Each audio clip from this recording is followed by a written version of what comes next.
Yung kanin Parang panis. Ba't naman sila magkano? Sadyang ganyan lang ang kulay niya. Panis yata.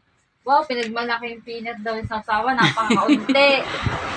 Sabi peanut daw yung sasawa na rin. Nakunti naman. Peanut nga kaunti. Kasi yung tuyo ko. Kain na guys. Sabi ko. Oy, nandyan pa yung yung may tuyo pa doon nasa lalagyan nung sa mga inasal din. Meron din, kinuha mo ga? Hindi. Siya nandyan. Meron sa ating lagyan doon ng tayo kukunin ko. Kumuha na kayong kanin. Lalaki naman yung Kain na tayo. Tutok ang camera. Nakakagutom tingnan. Hinati na, hiwain at malaki. Kain na.